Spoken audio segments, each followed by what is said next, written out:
உங்க இந்தியால இருந்து எங்க அமெரிக்காவுக்கு நெல், பெட்ரோல், வைரம் இதெல்லாம் எங்க அமெரிக்காவுக்கு வருது. நாங்க உங்க இந்தியாட்ட இருந்து 10% தான் டாக்ஸ் கேட்கிறோம். ஆனா எங்க அமெரிக்கால இருந்து இந்த ஃபிளைட்டு, பைக்கு, காரு, இந்த மருந்து மாத்திரை, விவசாய பொருள் இதெல்லாம் உங்க இந்தியாவுக்கு வருது. நாங்க உங்க இந்தியாவுக்கு பொருள் கொடுத்து ஹெல்ப் பண்றோம். ஆனா நீங்க எங்க அமெரிக்காட்ட 20% டாக்ஸ் கேக்குறீங்க. உங்களை விட நாங்க 10% டாக்ஸ் ஜாஸ்தியா கட்டுறோம் அப்படின்னு அமெரிக்க அதிபர் மோடி கிட்ட பயங்கரமா ஒரு சண்டையை போட்டிருந்தாரு. பக்கத்துல இந்த எலான் மஸ்க் இருக்காருல்ல, அவர் வேற ட்ரம்ப்பை தூண்டி விடுறாரு. இந்த உலகத்திலேயே யாருமே வாங்காத அதிக வரிய இந்த இந்திய நாடு தான் வாங்குது.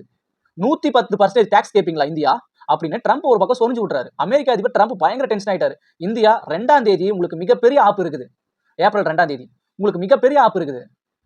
எங்க நாட்டுல இருந்து உங்க நாட்டுக்கு வரும் பாத்தீங்களா, அதுக்கு டாக்ஸ் ஜாஸ்தி கொடுத்துட்டு இருக்கோம்ல, அதே மாதிரி உங்க நாட்டுல இருந்து எங்க நாட்டுக்கு இந்த நெல், வைரம்லாம் கொடுப்பீங்கல்ல, அதுக்கு நான் 20% டாக்ஸ் போடுறேன் அப்படின்ட்டு மிகப்பெரிய அறிவிப்பு. இப்போ மோடிஜி வந்து ட்ரம்ப் டென்ஷன் ஆகாதீங்க, எங்க நாட்டுல இருந்து உங்க நாட்டுக்கு வருது பாத்தீங்களா இந்த நெல், வைரம், பெட்ரோல், நிலக்கரி அதோட டாக்ஸ்லாம் நான் கம்மி பண்ணிக்கிறேன் அப்படின்ட்டு இப்போ இந்தியாவும் நம்ம அமெரிக்காவும் ஒண்ணு சேர்ந்துட்டாங்க.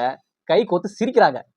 இப்போ ட்ரம்ப் என்ன சொல்றாருன்னா, நான் இந்த விஷயம்லாம் நீ இந்தியா பண்ற இந்த அநியாயம், கொடுமை இதெல்லாம் நான் உங்ககிட்ட சொல்லும் பொழுது தானே உங்க இந்தியாவுக்கு தெரிஞ்சு இப்போ நீங்க டாக்ஸ் கம்மி பண்றீங்க. நான் சொல்லாம இருந்தா இதெல்லாம் உங்களுக்கு தெரிஞ்சிருக்குமா அப்படின்னு ஒரு காமெடியா பேசியிருக்காரு. இப்போ மோடிஜியும் ட்ரம்ப்பும் ஒண்ணா சேர்ந்துட்டாங்க. இதுதான் நம்மளுக்கு நல்லது.